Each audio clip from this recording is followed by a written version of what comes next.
எண்ணிய எண்ணியாங்கியற்றுக என்றனை அண்ணியுள் ஓங்கும் அருட்பெருஞ்சோதி அண்ணி உள் ஓங்கும் அருட்பெருஞ்சோதி.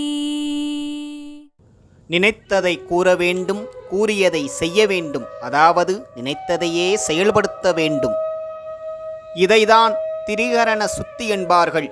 மனம், வாக்கு, காயம் மூன்றும் ஒன்றுக்கொன்று மாறுபடாமல் செயல்படுவது.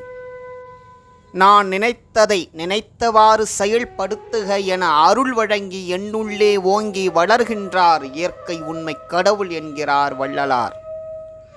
இறைவன் வருவதும் பெருமானார் நினைத்ததை முடிப்பதற்கும் ஆதாரம்.